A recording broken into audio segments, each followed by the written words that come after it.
అరుణాచలంలో అగ్నిలింగం. ఇప్పుడు కంచి అంటే పృథి ఉంది, శ్రీకాళహస్తి అంటే వాయువు తెలుస్తోంది, జంబుకేశ్వరంలో జలలింగం అంటే నీటి దగ్గర శివలింగం దగ్గర నీరు ఊరుతోంది. సరే, చిదంబరంలో ఆకాశలింగం అంటే అంతటా నిండినటువంటి ఆకాశమే అక్కడ ఉన్నది తెలుస్తోంది. కానీ అరుణాచలంలో అగ్నిలింగం అంటే అక్కడ అగ్ని ఏది? మీరు అరుణాచలం శివాలయంలోకి వెడితే మీకు అక్కడ అగ్ని ఏమైనా కనపడుతుందా? ఒక పెద్ద జ్యోతిస్వరూపాన్ని అక్కడ ఉంచి, లేదా ఒక పెద్ద నెగడుల ఒక మంట మండుతూ ఉంటే అదేనండి శివలింగం అక్కడ అని ఎవరైనా చెప్తారా? చెప్పరు. మామూలుగా శివలింగమే ఉంటుంది. మామూలు శివలింగమే ఉన్నప్పుడు అరుణాచలంలో ఉండేటటువంటి శివలింగం అగ్నిలింగం ఎలా అవుతుంది? అరుణాచలమునందు అగ్నిలింగం ఉన్నది అని ఎందుచేత చెప్పబడింది అంటే, మీరు బయట ఎంత చల్లగా ఉండనివ్వండి, అరుణాచలం దేవాలయంలోకి వెళ్ళి కూర్చుంటే ఒళ్ళు చెమటలు పోస్తుంది, అంత వేడిగా ఉంటుంది. ఆ వేడి నిజంగా అగ్నిహోత్ర స్వరూపంతో ఉంటే మనం తట్టుకోలేమని ఆ వేడి రూపంలో ప్రకాశిస్తూ ఉంటాడు ఆయన. కాదు కాదు, అసలు యథార్థం ఏమంటే అది జ్ఞానాగ్ని. ఆ జ్ఞానాగ్ని ఎవరికి కలుగుతుందో వాళ్ళ కర్మలు దగ్ధమవుతాయి. జ్ఞానాగ్ని దగ్ధ కర్మాణం అంటాడు భగవద్గీతలో గీతాచార్యుడు. ఆ జ్ఞానాగ్ని వలన మళ్ళీ పుట్టవలసినటువంటి అవసరం లేకుండా పాపములన్నీ కూడా కాలిపోతాయి సంచితముతో కలిపి. అంత గొప్ప జ్ఞానస్వరూపమే రాశీభూతమై లింగస్వరూపాన్ని దాల్చింది. అందుకే దాన్ని జ్ఞానస్వరూపమైనటువంటి అగ్నిలింగం. అరుణాచలంలో ఉండేటటువంటి శివలింగానికి అరుణాచల క్షేత్రానికి ఒక ప్రత్యేకమైనటువంటి లక్షణం. ఏమిటి ఆ లక్షణం అంటే, పరమేశ్వరుణ్ణి ఒకానొకప్పుడు ప్రార్థన చేశారు, అయ్యా ఇన్ని జన్మలు ఎత్తలేకపోతున్నాం, అందులో వచ్చేది కలియుగం, చాలా తేలికగా అజ్ఞానానికి వశులమైపోతాం, మాయకి లోబడిపోతాం, తప్పు పనులు చేస్తాం, మళ్ళీ పునర్జన్మలు వస్తాయి. మరి అలా రాకుండా ఉండాలంటే మాకు ఒక తేలిక మార్గం ఏదైనా ఉపదేశం చేయండి అన్నారు. ఆయన అన్నాడు, దర్శనాత్ అభ్రసదసి అన్నాడు. చిదంబరం వెళ్ళి ఎలా దర్శనం చెయ్యాలో తెలుసుకుని అలా దర్శనం చెయ్యండి, ఇక మీరు పుట్టవలసిన అవసరం ఉండదన్నాడు. చిదంబరంలో దర్శనం అంటే ఇందాకే మీతో ప్రస్తావన చేశా, తలుపు తీస్తారు సిద్ధంగా ఉండండి అంటారు, ఆ తెర తీస్తారు, ఇలా చూసేటప్పటికి ఇలా జాగ్రత్తగా కళ్ళు నులుకుని చూస్తారు, ఏం ఉండదు. మారేడు దళాల దండలు వేలాడుతుంటాయి, బంగారు మారేడు దళాలు, మామూలు మారేడు దళాల దండలు ఉంటాయి, తెరహేస్తారు, అయిపోయింది వెళ్ళిపోండి అంటారు. కొంతమంది అంటారు, డాంబికానికి నీకు కనపడలేదా, శివలింగం వెనకాల ఉంది కదూ అంటారు, ఉత్తిది అదేం కాదు. అదేమిటండి ఏం లేదు కదా వెనకాతలంటే అదే చిదంబర రహస్యం అంటారు. అందుకే ఇప్పటికీ అర్థం కాని విషయాన్ని చిదంబర రహస్యం అంటారు. ఆకాశము అంటే అంతటా నిండిపోయి ఉంటుంది, అంతటా నిండిపోయిన ఆకాశములో అన్నీ ఉంటాయి. ఇప్పుడు మఠాకాశము అంటాం, అంతటా నిండిపోయినటువంటి ఆకాశం ఒకటి అనంతాకాశము అంటారు. అనంతాకాశమునందు మఠాకాశము అంటే ఓ గదిలో ఆకాశం ఉంటుంది, మళ్ళీ అందులో కుండ పెట్టారనుకోండి ఘటాకాశము, మళ్ళీ ఆ కుండలో ఖాళీ భాగం ఉంటుంది, అది ఆకాశం. ఏమీ లేదనకూడదు, శూన్యం అనకూడదు, శూన్యం బౌద్ధుల వాదన, ఆకాశము సనాతన ధర్మవాదన. అరుణాచలంలోకి వెళ్ళడానికి ఒకటే, పరమేశ్వర నాకేం తెలియదు, నాకున్నవన్నీ పాపాలే, నిన్ను నమ్ముకుని వస్తున్నాను, నువ్వే నన్ను అరుణాచల ప్రవేశం చేయించు అని అడిగినటువంటి వారికి అరుణాచల ప్రవేశం చేయిస్తారు తప్ప, అహంకృతితో కొంచెం డాంబికంగా బయలుదేరితే అరుణాచలంలోకి వెళ్ళరు అని జ్ఞాన సంబంధనాయనారంతటి మహానుభావుడు వెళ్ళలేకపోయాడు, దొంగలు కొట్టేశారు. అప్పుడు ఆయన బాధపడితే ఉన్నవన్నీ ఎత్తుకుపోయిన తర్వాత ఈశ్వరుడి మీద పత్తికాలు పాడి పరమ నిరాడంబరంగా వినయంతో ప్రవేశిస్తే అరుణాచల పట్టణంలోకి ప్రవేశించగలిగాడు. అరుణాచలం అంత గొప్ప క్షేత్రం. అసౌ యస్తామ్రౌ అర్ణవుత బుభ్రస్సుమంగళ ఏ చేమాగం వృద్ధ అభితోదిక్షుస్థిత సహస్రసో వైశాఖం హేడైమహే అంటుంది రుద్రాధ్యాయం. ఎర్రటి కాంతులు కలిగినటువంటి పరమశివుడు సర్వమంగళ స్వరూపంతో ఉంటాడాయన. ఉండి అన్ని ప్రాణులకు కూడా విశేషమైనటువంటి ఉపకారం చేస్తూ ఉంటాడు. అంత గొప్పగా పరమశివుడు వెలిసినటువంటి క్షేత్రం అరుణాచలం. మనం ఎక్కడికైనా శైవ క్షేత్రానికి వెడితే ఆ శివాలయంలో ఉండేటటువంటి శివలింగం ఏది ఉంటుందో దాన్ని మాత్రమే ప్రధానమైన శివస్వరూపంగా భావన చేస్తాం. ఉదాహరణకి మీరు కంచి వెళ్ళారనుకోండి, ఏకాంబరీశ్వరలింగము అని ఆ కాంచీపురంలో ఉండేటటువంటి పృథివీలింగమే గొప్పది. ఆ పృథివీలింగ దర్శనం ప్రధానంగా చేస్తాం. మిగిలినవన్నీ కూడా పరివార దేవతలు ఇతరమైనటువంటి లింగాలు ఉంటాయి శివాలయంలో. కానీ ప్రధానమైన లింగం కాంచీపురంలో పృథివీలింగం. ఆ శివలింగాన్ని దర్శనం చేస్తాం. అరుణాచల క్షేత్రం దగ్గరికి వచ్చేటప్పటికి మాత్రం ఒక్కడే శివుడు అరుణాచలంలో ఉన్నటువంటి శివలింగ స్వరూపమే కాదు, అరుణాచలంలో 3 రూపాలతో ఉంటాడు పరమేశ్వరుడు. ఒకటి అరుణాచలంలో ఉన్నటువంటి దేవాలయం లోపల ఉన్నటువంటి శివలింగ స్వరూపం ఒకటి, అది ప్రధానమైన లింగ స్వరూపం. 2 అరుణాచలం కొండంతా కలిపి శివస్వరూపం, అది అగ్నిస్వరూపం. అందుకే కృతయుగంలో అది అగ్నిస్వరూపంగా ఒక పెద్ద జ్యోతిస్సుగా వెలుగుతుండేదిట. అదే త్రేతాయుగం దగ్గరికి వచ్చేటప్పటికీ మణులతో కూడినటువంటి శివలింగమైంది. అదే ద్వాపర యుగంలోకి వచ్చేటప్పటికి పెద్ద స్వర్ణలింగమైంది. కలియుగంలోకి వచ్చేటప్పటికి మరకత లింగమైంది. అందుకే ఇప్పటికీ ప్రపంచంలో ప్రఖ్యాతి వహించినటువంటి భూతత్వ శాస్త్రవేత్తలు అరుణాచల పర్వతంలో ఉండేటటువంటి శిలలను పరిశీలించి హిమాలయ పర్వతాల కన్నా కూడా ప్రాచీనమైనటువంటి శిలలు ఇక్కడే ఉన్నాయి, అసలు ఈ భూమండలము ఏర్పడేటప్పుడు అగ్నితప్తమైనటువంటి శిలలతో చల్లారిన కొండ ఈ కొండయే అని నిర్ధారణ చేయబడినటువంటి క్షేత్రం. ఇప్పటికీ అరుణాచలంలో దేవాలయానికి పునర్నిర్మాణం చేస్తున్నప్పుడు కుంభాభిషేక సమయంలో అక్కడ ఒక సొరంగ మార్గం కనపడింది. భగవాన్ రమణులు చెప్తూ ఉండేవారు, ఆ సొరంగం అరుణాచలం కొండ మధ్య భాగంలోకి వెడుతుంది. పైకి కొండ కనపడుతుంది, ఈ మాంసనేత్రానికి ఒక కొండలా కనపడుతుంది, కానీ యథార్థమునకు అది ఒక జ్యోతి స్వరూపం, అదొక పెద్ద జ్యోతి. ఎందరో మహాపురుషులు దర్శనం చేశారు, ఎందరికో దర్శనాలు అయ్యాయి, ఎన్నో చోట్ల గ్రంథస్థం అయ్యాయి ఆ విషయాలు. సప్తర్షులు కూడా జ్యోతుల యొక్క స్వరూపాలతో వచ్చి అరుణాచల పర్వతంలోకి వెళ్ళి పరమేశ్వరుణ్ణి సేవించి మళ్ళీ ఆకాశంలోకి జ్యోతుల రూపంలో వెళ్ళి సప్తర్షి మండల ప్రవేశం చేస్తుంటే దర్శనం చేసిన వాళ్ళు ఎందరో ఉన్నారు. ఇప్పటికీ అరుణాచల పర్వతం మధ్యలో ఉన్నది ఆ గుహ అంటారు, దానికే సొరంగ మార్గం ఉంది అని చెప్పేవారు రమణులు. అరుణాచల క్షేత్రంలో శివాలయాన్ని పునర్నిర్మాణం చేస్తున్నప్పుడు కుంభాభిషేక సమయంలో సొరంగం బయటపడింది. ఆ సొరంగం చిన్నగా అరుణాచల పర్వతం లోపల ఉన్న గుహ దగ్గరికి వెడుతుంది అంటారు. అక్కడ ఒక పెద్ద వటవృక్షం ఉంటుందని, ఆ మర్రి చెట్టు కింద దక్షిణామూర్తి స్వరూపంలో సిద్ధయోగ స్వరూపంతో పరమశివుడు ఇప్పటికీ కూర్చుని ఉంటాడని సనక సనందనాది మహర్షులందరూ కూడా ఆయన్ని సేవిస్తూ ఉంటారని చెప్తారు. ఒకానొకప్పుడు భగవాన్ రమణులు అరుణాచల పర్వతం మీద నడిచి పెడుతున్నారు. పెడుతుంటే విస్తరాకంత మర్రాకు ఒకటి వచ్చి గాలికి ఎదుర్కొంటూ ఎండు ఆకు ఆయన కాలికి తగిలింది. ఆయన మర్రాకు పైకెత్తి చూసి విస్తరాకంత ఉంది, ఈ అరుణాచల పర్వతం మధ్యలో ఉన్న గుహలో పరమశివుడు దక్షిణామూర్తిగా కూర్చున్నాడు. ఆ చెట్టు ఆకే ఎగిరొచ్చింది, నేను దర్శనం చేస్తానని బయలుదేరాడు. ఆయన కొంత దూరం వెళ్ళేసరికి ఆయన కాలు అనుకోకుండా అక్కడ ఉన్న ఒక పొదలో ఉన్న తేనె పట్టుకి తగిలింది.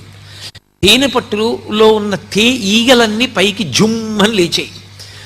వెంటనే రమణులు అన్నారు, ఈ కాలు తప్పు చేసింది, వాటి గూడు కదిపింది, కాబట్టి ఇది శిక్ష అనుభవించాలని ఆ కాలు ఒక రాయి మీద పెట్టి వదిలిపెట్టేశారు. ఆ తేనెటీగలన్నీ వచ్చి ఆయన కాలు కుట్టగలిగినంతసేపు కుట్టాయి. ఇంత లావున వాచిపోయింది. ఆ వాచి కాలు ఈడ్చుకుంటూ ఆయన కిందకి దిగి వచ్చేశారు. పళనిస్వామి అని అప్పుడు ఆయనకి సేవ చేస్తూ ఉండేవాడు. అతను శ్రావణం తీసుకొచ్చి ఆ తేనెటీగల యొక్క ముళ్ళు ఆయన కాల్లో విరిగిపోయిన వాటన్నింటినీ బయటికి లాగేశాడు. కానీ ఆయన శరీరాన్ని విడిచిపెట్టేసే పర్యంతము రమణుల యొక్క ఒక కాలు చాలా లావుగా ఉండేది.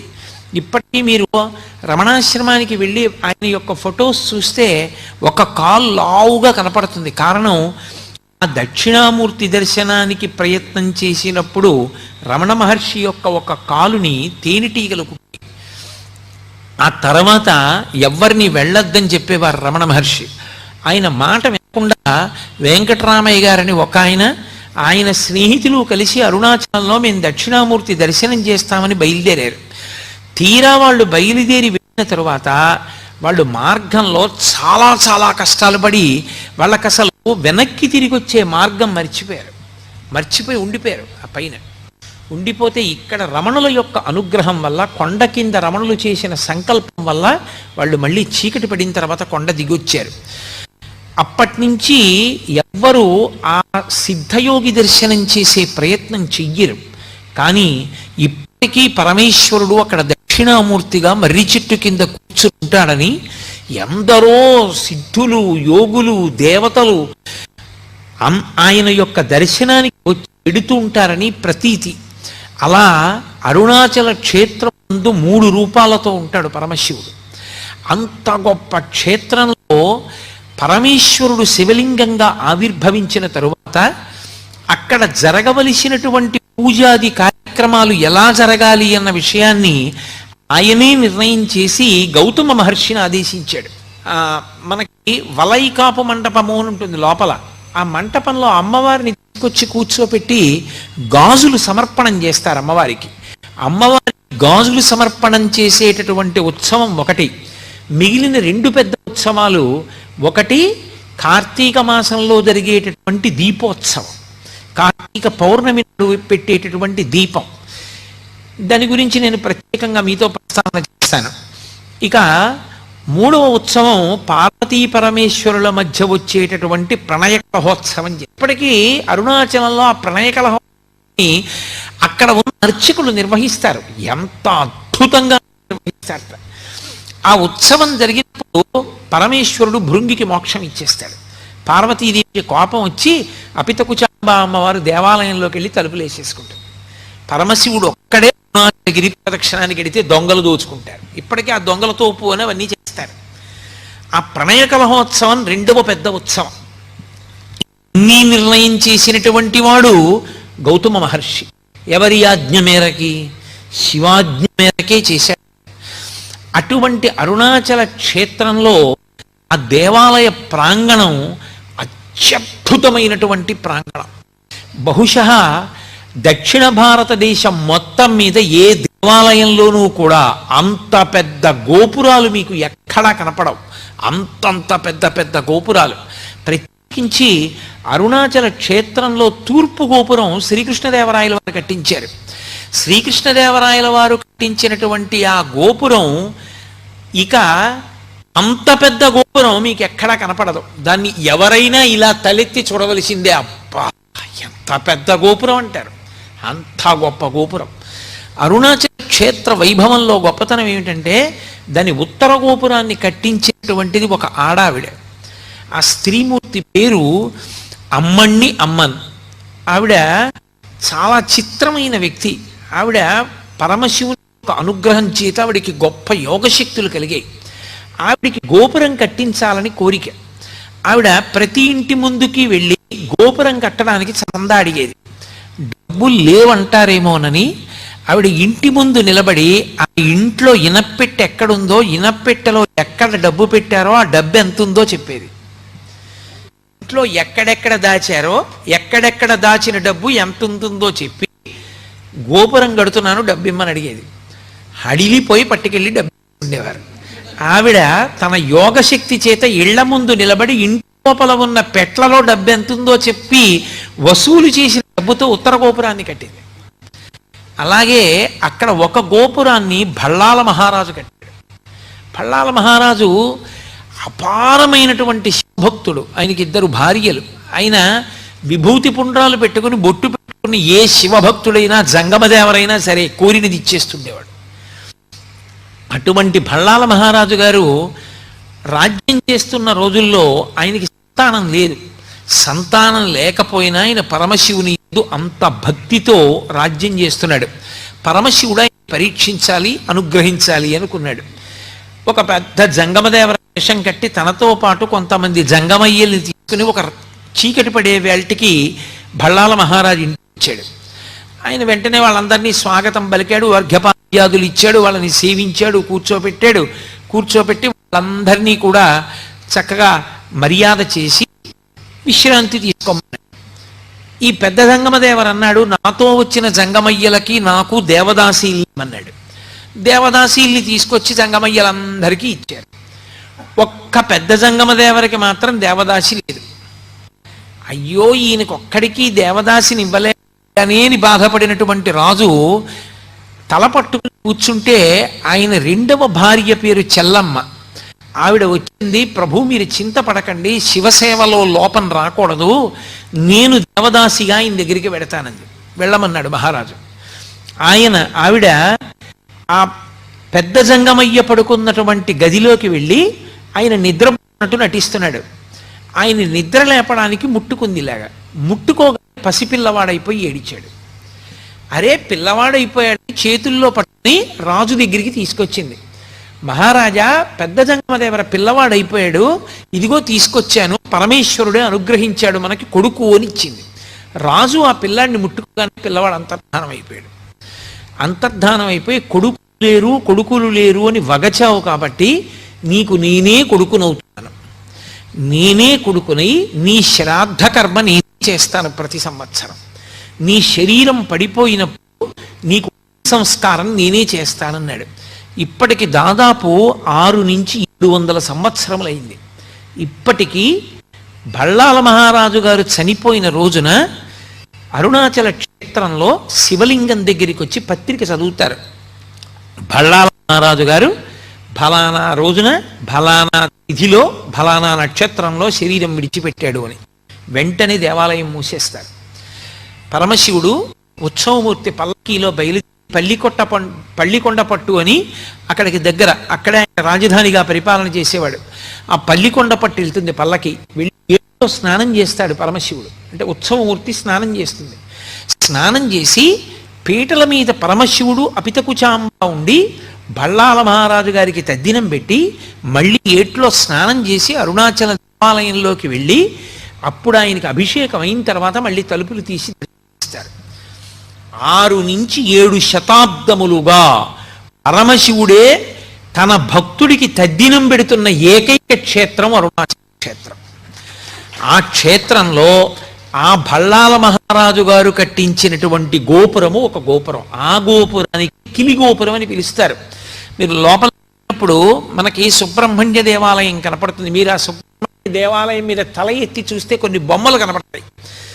బొమ్మల్ని బట్టి తెలుస్తుంది మనకు, అక్కడ ఒక కథ తెలుస్తుంది.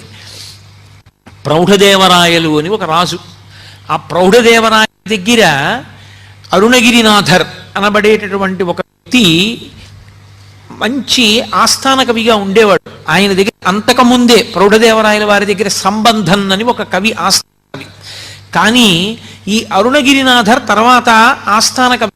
అది కూడా ఎందుకు అవ్వవలసి వచ్చింది అంటే అరుణగిరినాథర్ యొక్క తల్లి చాలా చిన్న వయస్సులోనే, అరుణగిరినాథర్ చాలా చిన్న పిల్లవాడిగా ఉన్నప్పుడే శరీరం విడిచిపెట్టేసింది. అంతకుముందే తండ్రి చనిపోయాడు. ఆవిడ శరీరం వదిలిపెడుతూ ఈ పిల్లవాడిని రక్షించమని అక్కగారికి అప్పచెప్పింది. అక్కగారి పేరు ఆది. ఆ ఆది అనబడే అక్కగారు ఈ అరుణగిరినాథర్ని పెంచి పెద్ద చేసింది. ఈ అరుణగిరినాథరు దుర్వ్యసనపరుడై స్త్రీలోలుడై స్వేచ్ఛగా తిరుగుతుండేవాడు. ఒకనాడు అక్కగారు చాలా బాధపడి నింద చేసింది.